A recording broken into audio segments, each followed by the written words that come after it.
Olá, pessoal.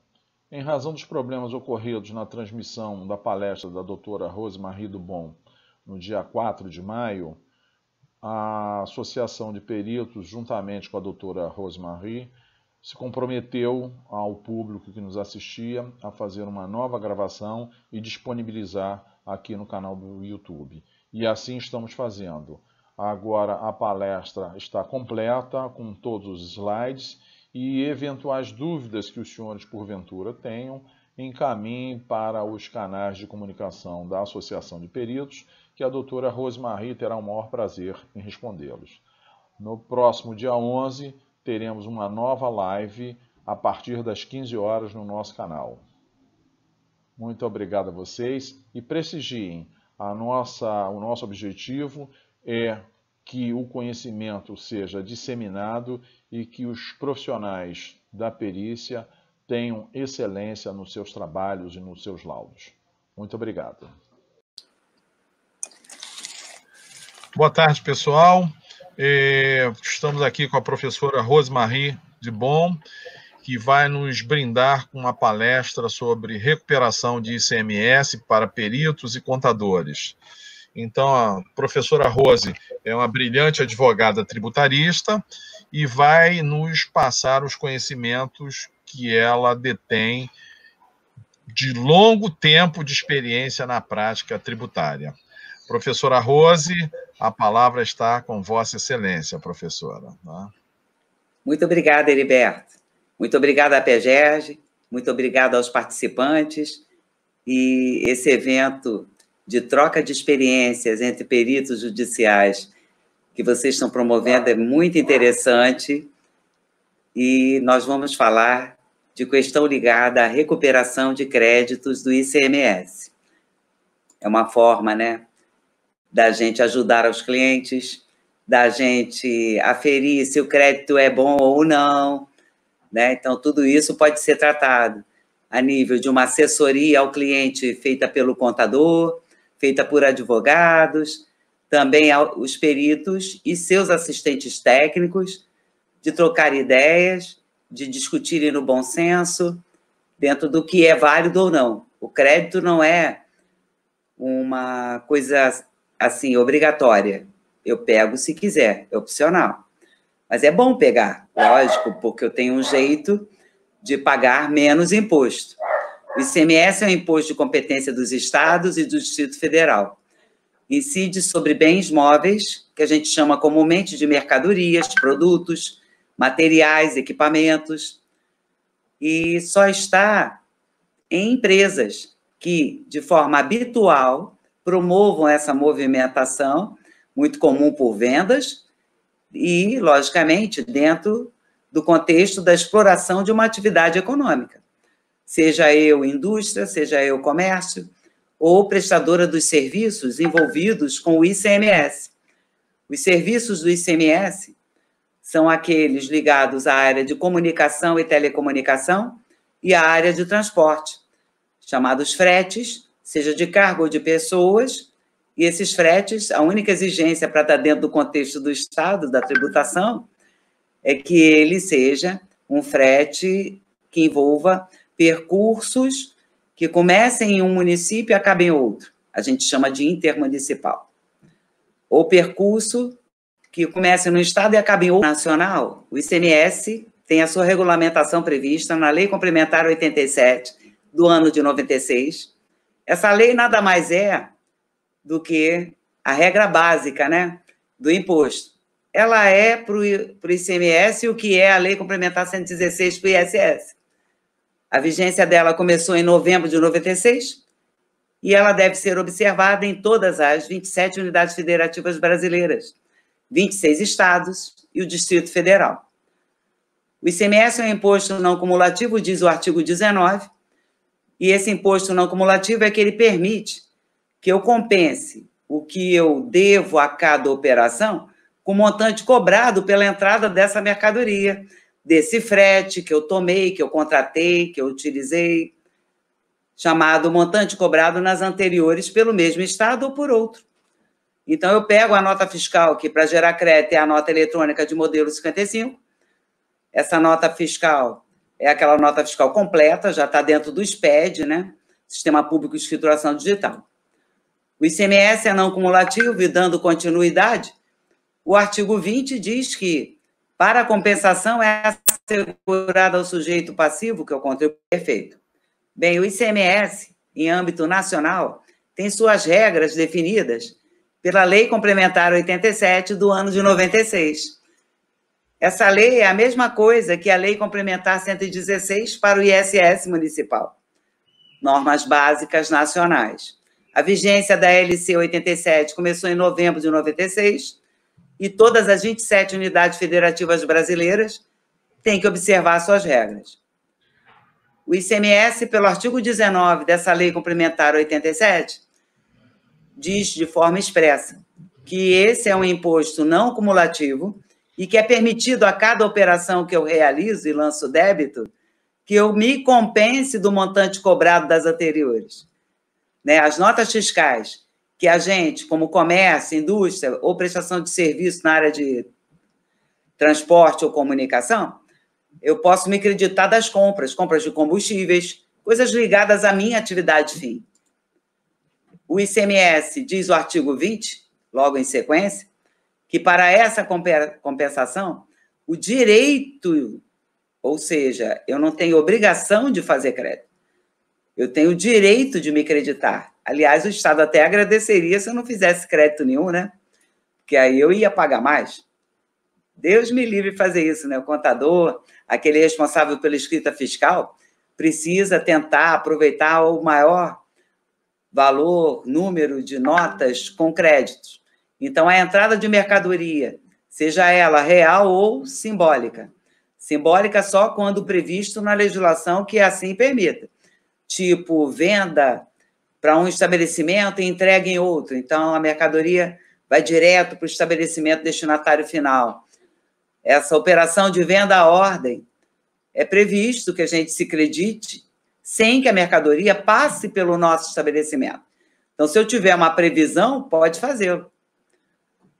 Inclusive, eu tenho direito a crédito de materiais de uso e consumo. Nesse momento aqui, esse crédito de uso e consumo foi transferido para 1º de janeiro do ano de 2033. Mais à frente, vou mostrar para vocês o artigo que exatamente fala sobre isso. Ativo permanente, pode se creditar. Esse já está em vigor há bastante tempo. Só que só pode fazer ele em 48 suaves prestações. Em 48 meses. Não posso fazer o crédito diretamente. E também posso me creditar dos conhecimentos de transporte que eu recebo das transportadoras que eu contratar. E também, dependendo da atividade, eu posso me creditar dos serviços de comunicação se eu também for desse segmento de comunicação. Segundo o parágrafo 1º desse mesmo artigo 20, não posso fazer crédito se o documento que chega aponta isenção ou não incidência. Se apontar algum benefício, não há preenchimento do campo de base de cálculo, nem do campo de destaque do imposto. Então, eu não posso me creditar, porque eu não estou vendo crédito nenhum. Há uma discussão em torno disso, os advogados, contadores, porque acaba, né, compras isentas. Tá, não paguei nada. Mas quando eu for vender, então, por que não fiz crédito? Eu acabo pagando a minha etapa e as etapas anteriores.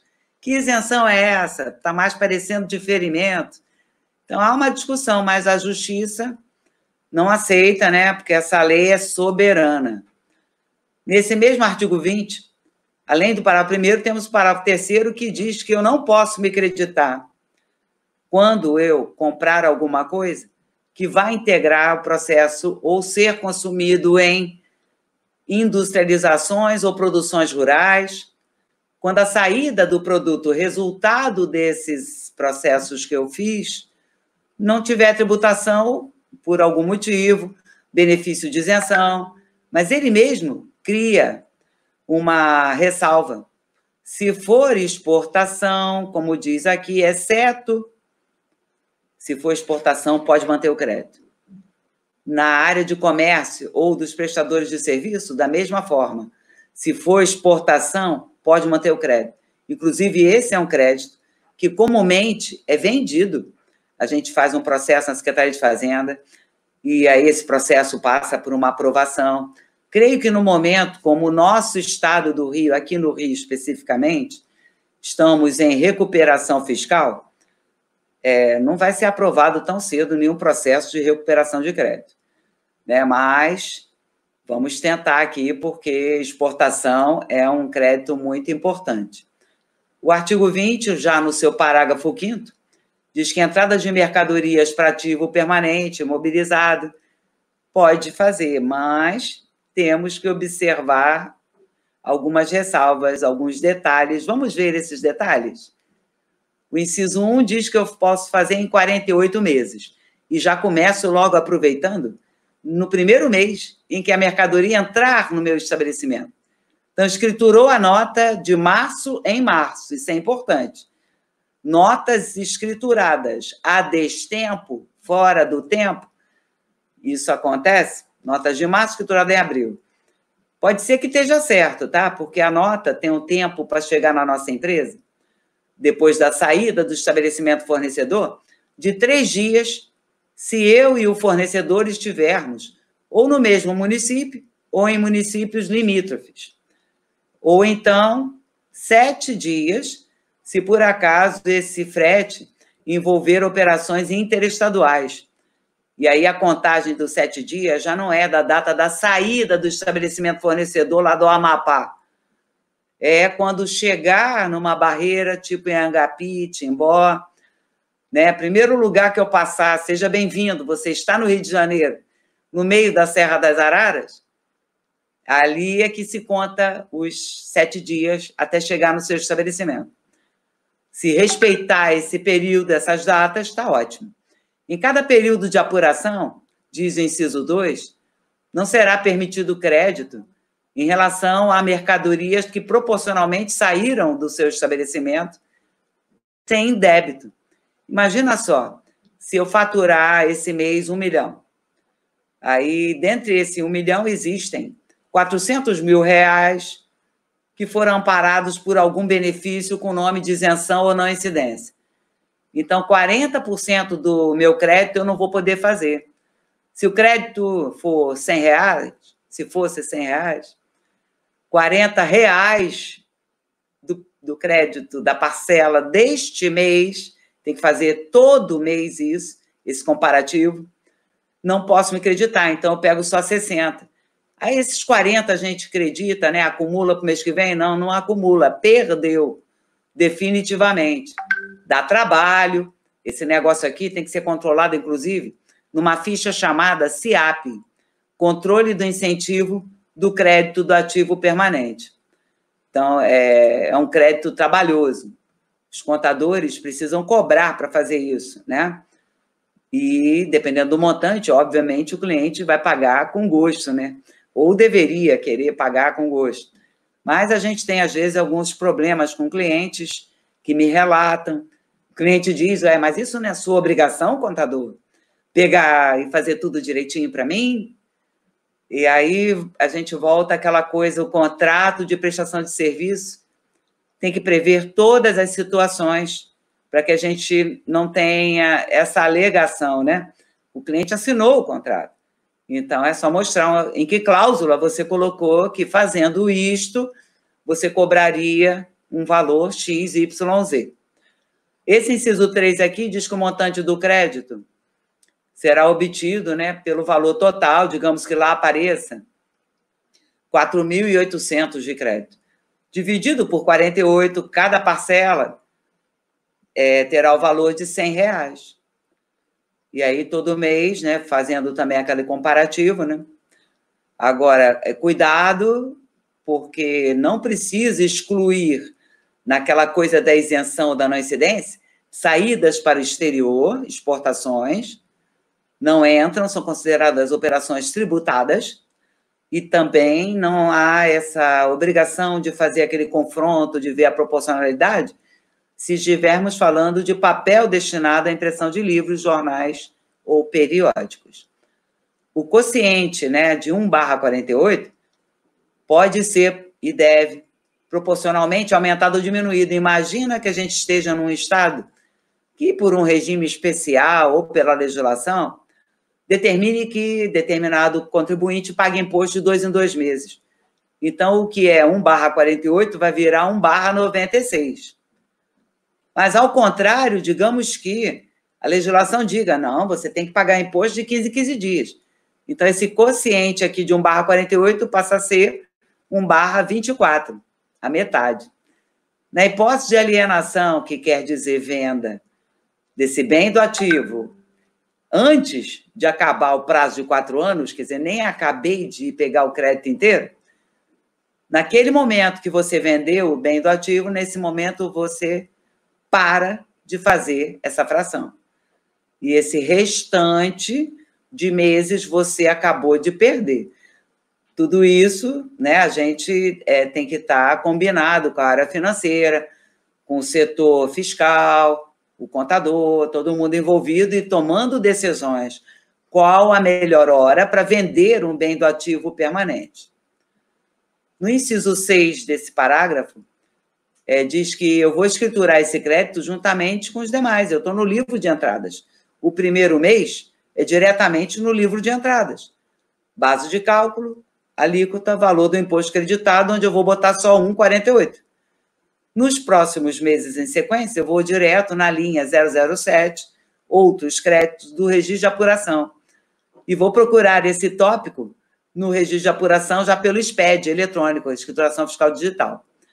E, por último, né, ao final dos 48 meses, 4 anos fazendo isso, o saldo, se tiver algum saldo, se por acaso sobrou alguma coisa, perdeu. Acabou. Passou os 48 meses, não tem mais direito a nada. E não se esqueça de tem que fazer o SIAP. O artigo 21 da LC 87 diz que o contribuinte, chamado sujeito passivo, deve, né, quer dizer, tem que realizar o estorno do imposto sempre que ele se creditou e aconteceu alguma coisa. Que coisa? Depois que você se creditou, ia sair tributado, estava tudo certinho. Acontece que houve um fato imprevisível. Essa circunstância, né, acabou que saiu uma lei que disse que agora o seu produto não é mais tributado. A partir desse momento, você tem que achar o crédito e devolver ao Estado, que agora você vai passar a fazer, né, a sua saída sem tributação. Se não tem débito, não tem direito a crédito. É muito comum eu ver que os contribuintes pouco estornam. Primeiro porque controlar o estoque e se decidir em usar o PEPs, primeira que entra, primeira que sai, o custo médio, ou o EPs, última primeira que sai, às vezes o produto é de difícil controle, é tudo igual, eu pego pela entrada mais recente, muita gente até agora não faz. Estávamos esperando o tal do bloco K no SPED, né? E ele foi revogado. Não quer dizer que o governo não possa fazer esse controle e exigir que a gente estorne. Cuidado com isso. Se for e houver a integração ou o consumo em processo de utilização, e aí também o produto do nada ganhou uma isenção, tem que devolver o crédito dos insumos, matéria-prima, produto intermediário, materiais de embalagem, tem que levantar tudo isso. E também tem, se eu por acaso tirei a caneta da atividade fim, e já que vendo caneta, quando eu preciso de caneta, eu peço ao estoque me mande canetas. Eu não vou comprar em terceiro, vou usar a caneta que já está no estoque para venda. Mas como você tirou do estoque para venda, você deve fazer uma nota de saída para você mesmo, chamada de autoconsumo do estoque, para se debitar. E com isso, você estará automaticamente estornando o crédito. E por último, não se esqueça, há produtos que demoram tanto no estoque que eles acabam perecendo, se deteriorando com chuva, com frio, com vento, extraviando, temos problema de furto, roubo, incêndio, tanta coisa pode acontecer. Temos que levantar quais as mercadorias que eu perdi e estornar o crédito das compras, porque o fato da saída tributada, infelizmente, não vai mais acontecer. O artigo 23 da LC 87 diz que esse direito, para efeito de compensação, para que seja aceito, reconhecido pelo fisco, está condicionada a documentação idônea, nota fiscal idônea. Idônea é a nota certa, na hora certa, emitida em março, que chegou em março e é escriturada em março, que está dentro do próprio mês, escrituração nos prazos. E não se esqueça que tenha recebido as mercadorias. Ou seja, não pode ser nota voadora, nota simbólica, me devolve aí que eu vou te vender de novo e tudo pelos ares do Brasil. Nem pensar. Se eles descobrirem e acabam descobrindo, porque anda a fiscalização perguntando e fazendo a conciliação entre a nota fiscal e os conhecimentos de transporte. Andou perguntando como é que essa meia tonelada chegou no destino. Se fosse um negocinho pequenininho, bota no bolso, peguei um ônibus e fui lá entregar. Mas não é uma coisinha pequenininha. Muitas das notas envolvem, né, um peso, e eu não tenho caminhão. Quem tem caminhão deve dizer que entregou no seu caminhão, né? Faz suas próprias entregas. E quem precisa contratar terceiros? E aí eles estão perguntando qual foi a transportadora que você pagou para levar a mercadoria. E onde está o conhecimento de transporte atrelado a esta sua nota. Se você conseguir receber essa pergunta e responder, né? Tá ótimo. E olha no regulamento, decreto 27.427 aqui do Rio de Janeiro, por exemplo, o que é um documento inidôneo. Documento que omite uma indicação prevista na legislação. Por exemplo, estamos devolvendo uma mercadoria. A legislação diz que eu preciso informar, e a nota eletrônica pede, qual a nota-mãe que você está desfazendo, seja total ou parcialmente. Também, ela manda que você escreva, em sendo o caso, no campo de informações complementares. Estamos devolvendo a mercadoria que você me mandou pela sua nota de número tal, de tanto do tanto, no valor de tanto, vírgula, porque eu pedi amarelo e você mandou azul. Tem que botar até um motivo. Então, um fiscal que analise o documento pode glosar esse documento. E o perito que está analisando, né, e o contador que deve orientar, devem sempre alertar para observar esses pequenos detalhes sórdidos, porque esses detalhes puxam o meu tapete e implicam no auto de infração dos últimos 5 anos. Então, é um cuidado extremo que a gente tem que ter. Não guardar requisito ou exigência prevista na legislação, ter uma indicação inexata, falar de um produto que não é aquele, preenchido de forma ilegível, a tinta está acabando e o DANF está ilegível. Qualquer rasura, carimbo na frente da nota, torna esse DANF, que é o início da chegada do produto até o estabelecimento, um documento inidôneo. Até a porta eu preciso do DANF, que é um papel A4 impresso. Entrou, cadê o XML dessa nota? Com o código, né, de acesso à chave dessa nota, você confirma se essa nota existe no mundo jurídico. Por que isso? Não é que já tem gente dizendo que tem nota voadora, DANFs que não são reais, que foram emitidos de forma fraudulenta. Alguém imprimiu aquilo ali. A gente não fez aquele documento. E aí esses documentos que não são legais, não são falando, não geram direito ao crédito. Também não posso me acreditar com um documento com o nosso regulamento, decreto 27.427, define o que é documento fiscal inidôneo. Todos os regulamentos dos estados têm isso, tá? É só procurar em cada decreto regulamentador das 26 outras unidades federativas. Documento inidôneo, por exemplo, é aquele que omite uma indicação prevista na legislação, do tipo, estamos devolvendo a mercadoria que você me mandou pela sua nota fiscal de número tal de tanto do tanto, no valor de tanto, e ainda não acabou, que ainda tem que botar uma vírgula e dizer, porque eu pedi amarelo, você mandou azul. Dizer o motivo da devolução. Será que eu estou colocando tudo isso? Isso é o que atende à omissão de indicação, não guardar requisito ou exigência prevista na legislação, conter declaração inexata, o produto que ele declara na nota não bate com o que de fato está no caminhão, conferir a carga, preenchido de forma ilegível é o DANF, que está sendo impresso, com a tinta acabando, ou a tinta é ruim, né? Ter rasura, não pode bater carimbo na frente do DANF, desse papel A4. O DANF é a identidade física da carga, das mercadorias, dos produtos. É a mesma coisa que eu bater carimbo na minha identidade. Eu não posso rasurar, esse documento é do governo. Qualquer mexida que eu faça, posso estar dando margem a um fiscal amanhã questionar nos últimos 5 anos que eu aproveitei crédito em cima de um documento rasurado.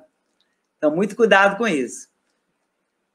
Temos documentos que não servem para crédito, são chamados de inidôneo, documentos que são uns papéis aí que parecem nota, mas se eu for pegar o óculos e olhar direitinho, o nome é nota de conferência, orçamento, pedido e documento fiscal, que é bom, não emite nunca.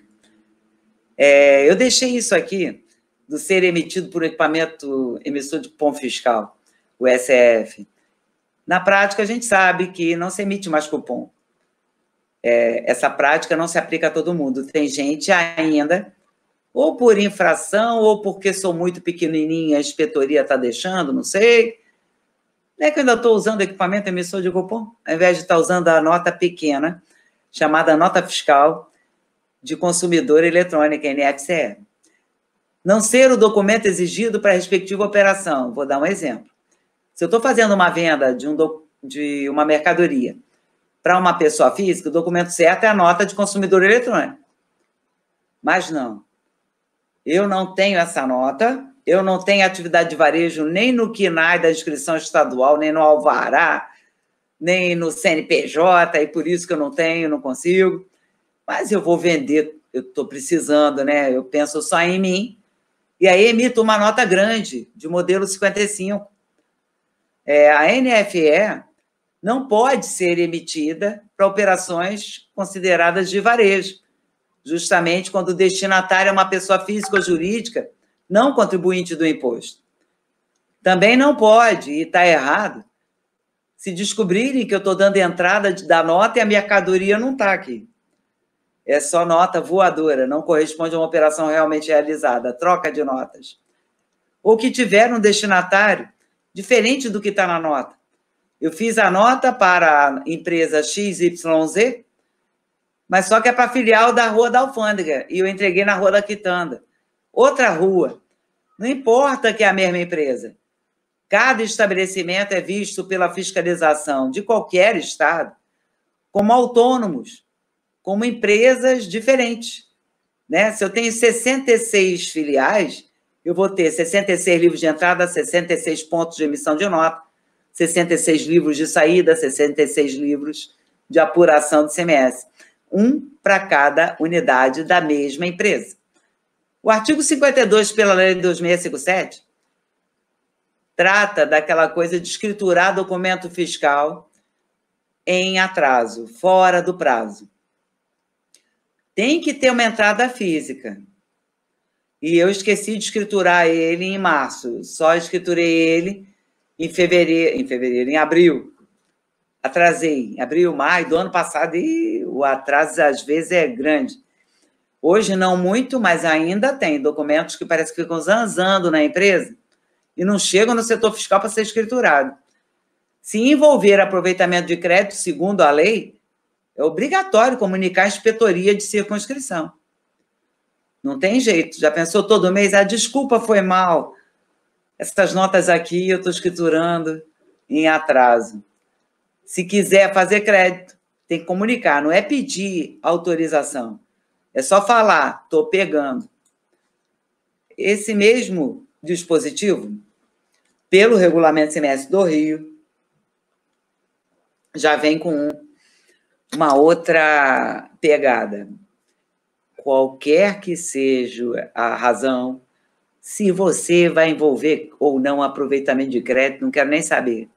Sempre que escriturar um documento no livro de entrada, fora do mês, é obrigado que a repartição seja comunicada, ou seja, eu, estabelecimento, através do meu contador, quem é que faz isso? Responsável pela escrita fiscal e contábil, tem que fazer uma cartinha, uma petiçãozinha ao chefe, né, da inspetoria, comunicando e pedindo desculpas. quase envolvendo uma comunicação chamada de denúncia espontânea, né? Para ver se a coisa passa e esquecem de mim. Quando eu quero recuperar créditos, que eu posso, levantar créditos, principalmente de documentos já escriturados na época própria, mas que eu não atentei para o meu direito de se creditar, nem sabia. Não é que eu posso pegar os últimos 5 anos, gente? Isso dá um dinheirão, corrigido monetariamente, só não rola juros, né? Porque o atraso, os juros é quando a culpa pelo atraso, né, é do governo. Aí ele me pagaria juros, ou eu pagaria, porque eu que estou atrasada com o governo, eu pago os juros. Mas se fui eu que dei mole no meu direito, você pode só atualizar monetariamente o valor, mas já é uma grana, né? Vale a pena dar uma olhada. O que é o documento inidôneo? Então, por favor, eu só falei dos conceitos diante da visão de um Estado. Vamos olhar a visão de todos. Os adquirentes de mercadoria ou de serviços localizados neste Estado do Rio só pode se creditar, então, em resumo, com base num documento fiscal idôneo e depois que escriturar um livro de entrada. E cuidado, dentro do mês da entrada, por favor. Senão, teria que comunicar ao fisco. O crédito aproveitado, se não for feito direitinho, se for aproveitado em desacordo com essa escrituração tempestiva, é considerado irregular, está sujeito à glosa, auto de infração, e com auto vem aplicação de penalidades, né? Responsabilidade do contador, chamar a atenção do contribuinte, catar essas notas eletrônicas, catar os DANFs eletrônicos, seus XMLs, confirmar se já chegou. Muito cuidado nisso aí. E se por acaso não pegamos, vamos pegar agora. O artigo 33 é que fala daqueles prazos, sabe? Mercadorias para uso e consumo um dia, a partir de 1º de janeiro de 2033, vamos poder pegar o crédito. Energia elétrica, só para quem dá saída de energia elétrica. Ou então, para as indústrias, porque integram e precisam da energia no seu processo de industrialização. Ou quando houver consumo, dentro de uma operação de saída que vai para o exterior, que envolva exportações. E os demais, comércio, só poderá se creditar a partir de 1º de janeiro também de 2033. Que pena, né? Ativo permanente já estamos fazendo. Cuidado com aqueles critérios lá do CIAP e de fazer sempre uma conjugação com as saídas tributadas e proporcionalmente com as saídas isentas. Serviços de comunicação, no momento, é só para a empresa que presta o mesmo serviço. Quando sua utilização resultar em exportação, beleza. Proporcionalmente às exportações, você pode fazer crédito de comunicação. E o resto, indústria, comércio, comunicação, é só com crédito em 1º de janeiro de 2033. Mas tudo isso, pegar crédito ou deixar de pegar crédito, que é um direito, não se esqueça do seguinte, com crédito ou sem crédito, escriture essas contas de luz, gás, telefone e água da bica, canalizada, no livro de entradas. Se você vai fazer crédito ou não, é um problema seu com a permissão da legislação. Não deixem de escriturar, porque eu estou vendo muito esse tipo de conta ser pago direto em débito online e parece que não chega para o setor fiscal para escriturar. Cuidado com isso, hein, gente? Artigo 32 diz que o valor do imposto destacado é meramente informativo e quem recebe tem que conferir se está certo. É a tal da responsabilidade solidária que nós já abordamos aqui. Conferir. Denúncia espontânea é muito bonitinho, super importante, né? Me desculpa, foi mal, eu não emiti nota nenhuma, vendi sem nota. Aí você exagerou, né? Denúncia espontânea de obrigação acessória, temos um probleminha. Olha o parágrafo único dizendo que não se aplica a infrações relacionadas com descumprimento de obrigações acessórias. E aí é o seguinte, não afasta a multa, aplicação de penalidade, e fui eu que acabei de falar sobre isso. Denúncia espontânea de obrigação principal. acompanhada com comprovante do pagamento do tributo ou do seu parcelamento, com os devidos acréscimos legais, correção monetária, juros, multa. Você apresenta o DARJ, comprova que pagou, tudo certo. É uma pena, mas temos uma discussão a respeito da aplicação da denúncia espontânea até em obrigações acessórias, tá? Segundo o que está escrito aqui no Rio, não pode, não. Cuidado. Créditos por compras de energia elétrica. Como já dissemos, temos que levantar aquilo que é consumido no processo de industrialização, agregando seu produto. Eu olho para a lâmpada e eu acho que eu agrego ao produto 80% da lâmpada, da tomada. Você é técnico? Você é engenheiro? Mas você trabalhar na própria empresa, é claro que você acaba favorecendo. Eu acho bom a gente contratar um perito. Mais à frente vamos falar sobre isso. Bem, o que é industrialização para eu saber, para eu medir? As industrializações, que é o termo genérico, são representadas por 5 operações básicas. Uma chamada de transformação, quando eu parto da matéria-prima e acho uma espécie nova que eu chamo de meu produto acabado. Também tenho produto que já está pronto, mas eu vou dar uma melhorada. Ou na apresentação, vou lançar uma tinta maravilhosa, um verniz dos deuses, um alcochoado na cadeira, conforto só.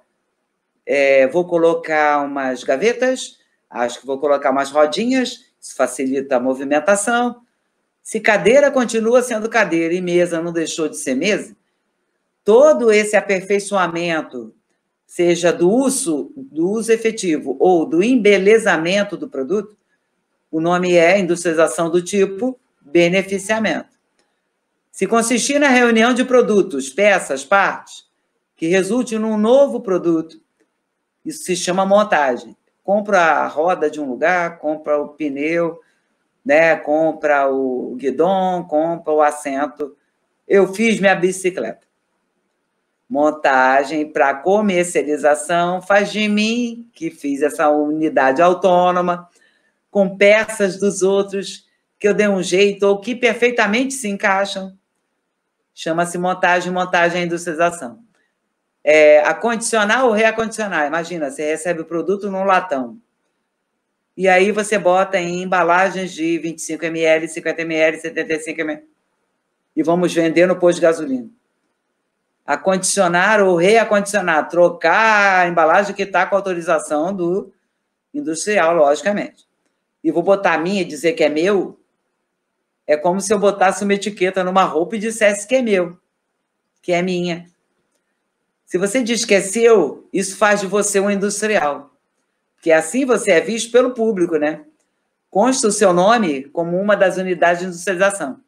E, por último, dentro do conceito de industrialização, existe aquelas pessoas que consertam objetos usados.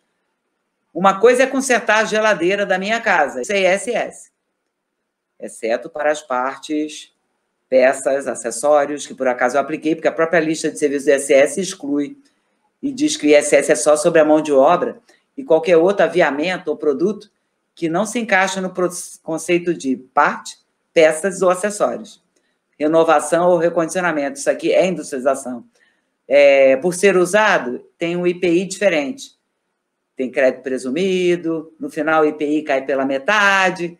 Temos regra lá da legislação federal do IPI para o ICMS, é industrialização e pronto. E aí, se eu faço essas 5 ou uma delas, faz-se necessário contratar um profissional que espeça um laudo. Porque o fisco, pelas fiscalizações que eu já venho passando, sempre está pedindo que a gente junte o laudo técnico. É bom que não seja assinado por um engenheiro funcionário da própria empresa. Eles estão questionando e eles acessam a legislação trabalhista e social e descobrem que o engenheiro é da casa. É bom que a gente contrate um perito independente, que aí o laudo dele é importante, né, porque se trata de uma questão de confiabilidade, da total isenção do perito, que não é da empresa. E a sua responsabilidade se ele escreveu alguma coisa errada, né? Desonerando, aí sim, o contribuinte dessa responsabilidade.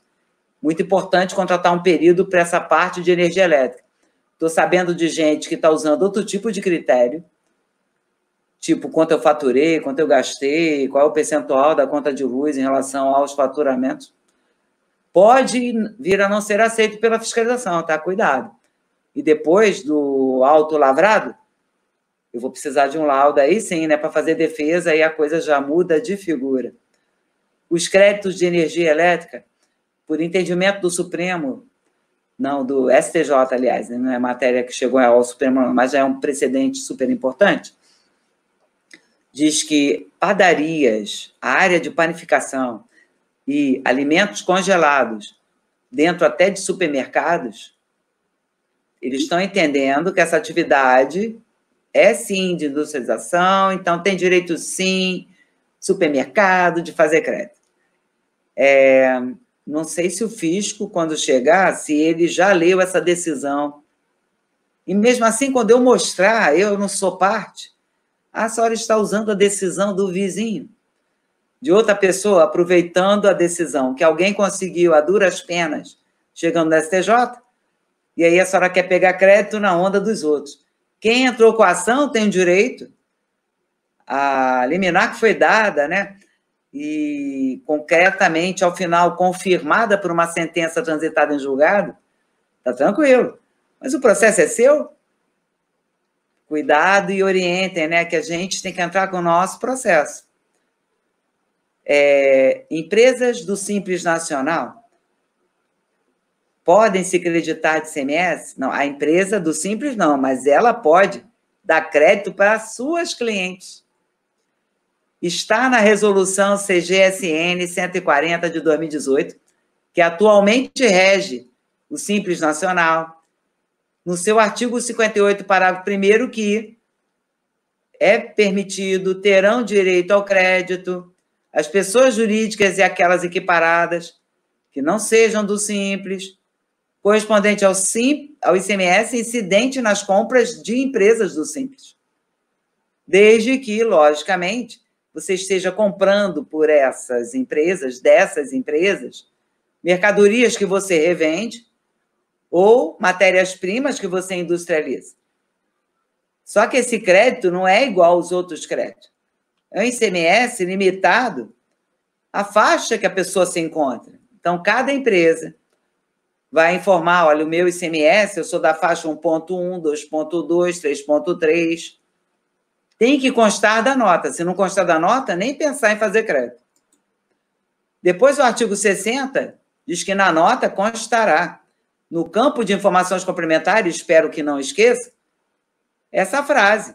Permite aproveitamento do crédito do ICMS no valor de... Aí a gente já calcula 1.1, 2.2, 6.3, 4.4, seja lá o que for, correspondente à alíquota, eu boto esse percentual. Nos termos da artigo, tem que ter isso. Se não tiver isso, não tem direito a crédito de compras de Simples Nacional, não. É possível a gente consertar a nota. Isso aqui é obrigação acessória.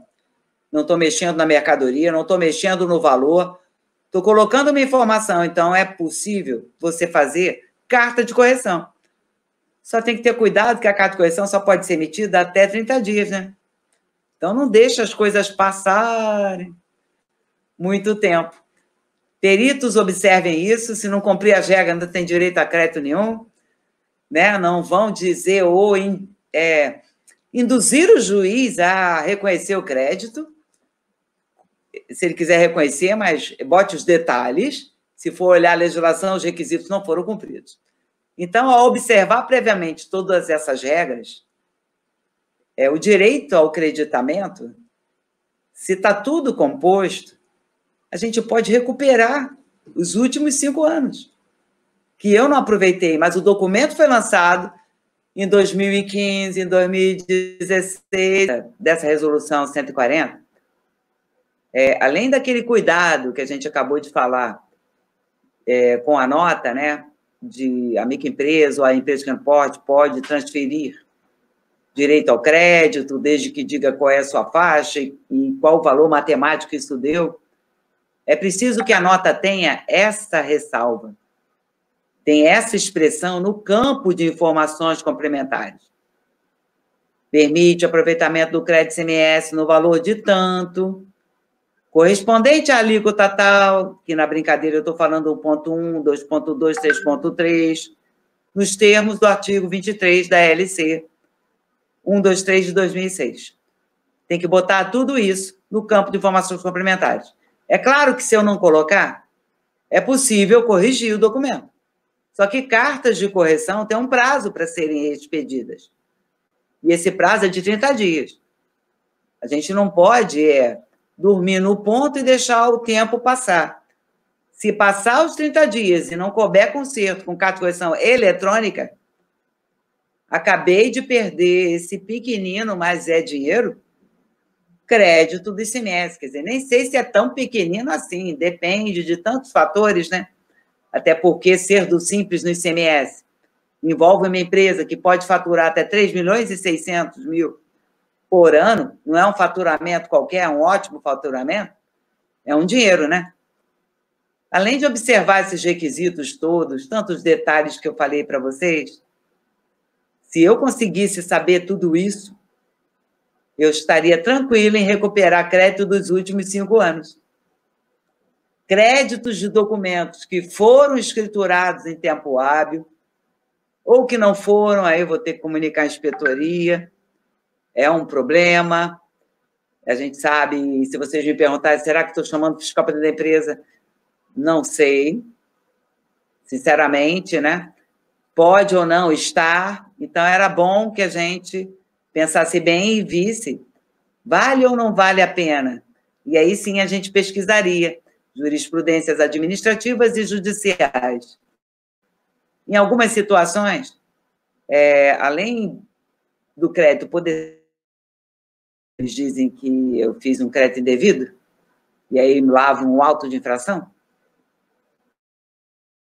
consciência de, vai que algum fiscal ainda bota no final do auto, comunique ao Ministério Público, estamos diante de um crime, responsabilização criminal.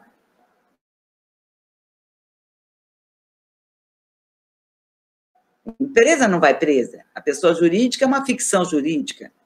É um contrato registrado na JuSerja, na nossa área aqui de CMS. Na verdade, quem vai ter que se defender, né, procure um advogado, são os sócios administradores, são os contadores, que são responsáveis pela escrita, são os peritos que fizeram algum laudo que eles achem que está favorecendo e queiram, né, deixar alguma... Isso tudo que a gente tem que observar, né, esses cuidados todos. A legislação tributária, algumas coisas que acontecem no creditamento, os fiscais entendem que é indevido, digamos.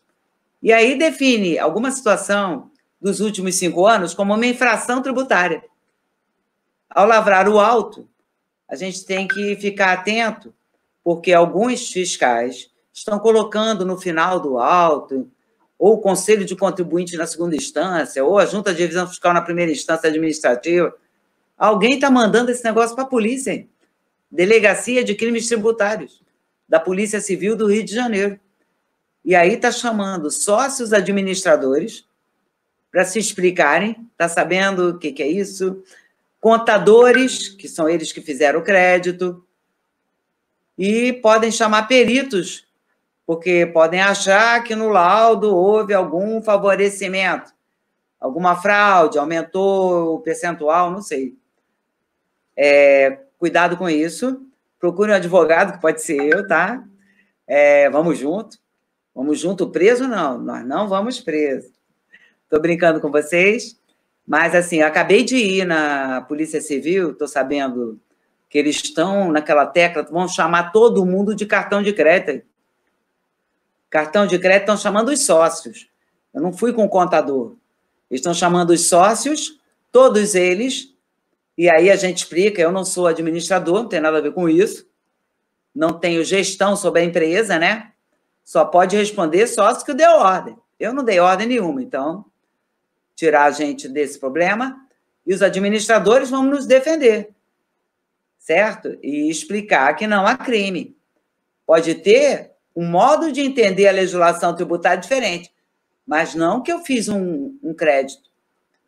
Aí também teve um outro problema também que eu fui na delegacia, só para ilustrar para vocês, Simples Nacional inventando dedução. Eu nem sabia que, ao preencher o PGDAS, parece que tem algumas microempresas, ou o contador, não sei quem é, que estaria inventando dedução que não existe.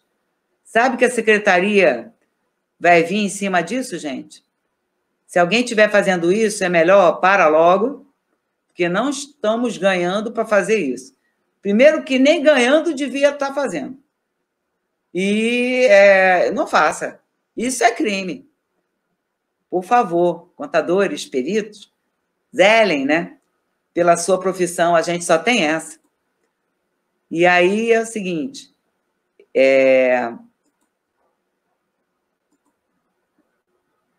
agradeço a participação de todos nessa live, espero que tenham gostado e que aproveitem esse conhecimento. Minhas redes sociais estão aí, meu contato. Muito obrigada, PGES, muito obrigada, Heriberto, espero que tenham gostado. Um grande abraço. Doutora Rose. Vamos fazer de novo, porque eu estava com a tela pequena. Doutora Rose, tem uma pergunta aqui, doutora Rose, ainda para a gente botar na nossa coisa. Logo no início da sua apresentação, falou sobre a questão dos produtos de exportação. E como é que fica a aplicação nos produtos importados? Os produtos importados só posso me acreditar com nota fiscal. Na importação, até um certo tempo atrás, a gente podia... Aliás, eu posso sair dessa tela, né, Heriberto? Não, isso está no ar também ainda, doutora. Que bom, então tá ótimo. Pensei que... pode sair da sua tela e pode parar de compartilhar a sua tela, por favor. Tá ótimo, né? Perfeito. E aí, estamos aí. Olá, pessoal. Quanto às importações, é o seguinte, até um tempo atrás, o DARF, do desembaraço aduaneiro, era suficiente para eu fazer crédito. Mas agora é obrigatório que a gente tenha a nota fiscal de importação no CEFOP 3.101, importação para industrialização, 3.102, importação para comercialização. É preciso da nota fiscal emitida por mim, de entrada, onde o remetente vai ser um chinês, japonês, argentino ou chileno. Precisa da nota agora, de um tempo para cá, obrigatório. Nem desembaraça a mercadoria se não levar a nota antes. Então, agora, não pode fazer crédito sem ter uma nota fiscal, que é a nota grande, eletrônica. Tá certo. Doutora, nós estamos já com o nosso tempo esgotado, então eu gostaria que a senhora apresentasse aí as considerações finais sobre esse tema que é bastante específico, tá? E que poucas pessoas dominam, tá? Eventualmente deixar lá, já suas redes sociais já estão aí, se alguém apresentar alguma dúvida, para lhe procurar, então, por favor. Né? Precisando, tá tudo aí. Tá certo. Tá no meu último slide. Tá de todo modo, agradeço a todos pela participação, tá? Muito obrigada, gente. Obrigado, boa sorte, doutora. nos vemos em breve. Tchau, tchau. Muito obrigado, tchau, tchau. Fiquemos com Deus aqui, tá? Um beijo grande, tá? E depois a gente se fala, tá bom? Um grande abraço. Obrigada.